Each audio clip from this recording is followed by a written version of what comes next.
kembali lagi bersama saya Titin Suryani.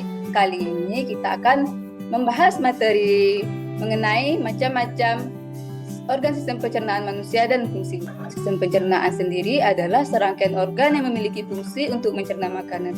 Jadi ada beberapa organ tubuh yang melakukan proses pengolahan makanan menjadi zat-zat makanan yang dapat diserap oleh tubuh. Yang pertama yaitu mulut. Mulut ini berfungsi sebagai tempat masuknya makanan dan dimulainya proses pencernaan. Ini karena di dalam mulut terjadi pencernaan secara mekanik oleh gigi dan pencernaan kimiawi oleh enzim amilase. Nah, enzim amilase ini diproduksi oleh kelenjar ludah. Selain itu, di mulut juga ada lidah yang akan mengaduk makanan sehingga bisa bercampur dengan enzim amilase. Yang kedua yaitu tenggorokan dan kerongkongan. Tenggorokan merupakan saluran pencernaan yang menghubungkan rongga mulut ke kerongkongan. Makanan yang ditelan dari mulut kemudian masuk melalui tenggorokan dan diteruskan ke kerongkongan.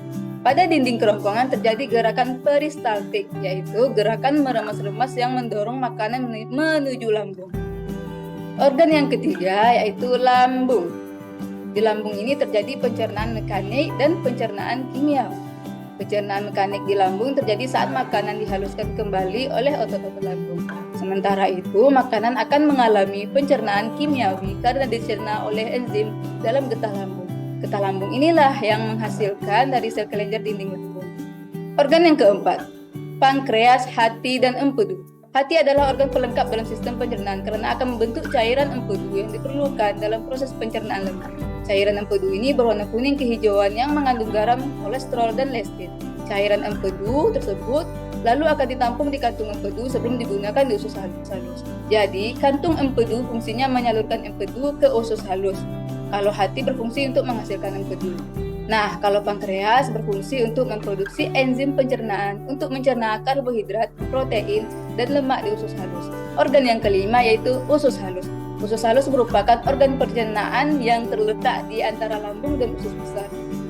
Nah, usus halus ini bisa dibedakan lagi menjadi 3 bagian yaitu duodenum, jejunum, dan ileum. Duodenum atau usus 12 jari berfungsi sebagai tempat pencernaan makanan secara kimia. Sedangkan jejunum atau usus kosong dan ileum atau usus penyerapan sama-sama berfungsi sebagai tempat penyerapan seri makanan atau zat gizi sederhana. Organ yang keenam yaitu usus besar. Usus besar adalah organ pencernaan yang terhubung dengan usus halus. Sisa makanan yang tidak bisa dicerna dan diserap tubuh lalu akan diteruskan ke usus besar.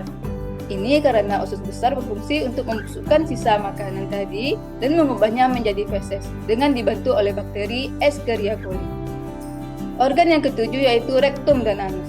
Sebelum feses dikeluarkan dari tubuh melalui anus, feses akan disimpan terlebih dahulu dalam rektum. Jika feses perlu dikeluarkan, anus akan berfungsi sebagai tempat untuk membuang feses atau zat sisa makanan tersebut. Kemudian, otot anus berfungsi menahan dan menjaga feses agar tidak keluar dari rektum sebelum saatnya. Oke, setelah mengetahui macam-macam organ dan sistem pencernaan manusia, kita bisa tahu nih kalau organ-organ tersebut punya peran yang sangat penting. Oleh karena itu, kita harus menjaga kesehatan organ pencernaan supaya tidak menjadi penyakit yang mengganggu aktivitas kita. Nah, itulah penjelasan ringkas mengenai materi sistem pencernaan manusia di dalam tubuh.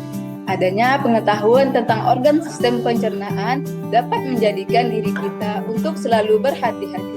Makanan yang sehat, bersih, dan bergizi adalah parameter yang penting untuk menjaga kesehatan tubuh. So, jaga selalu organ pencernaan kalian ya.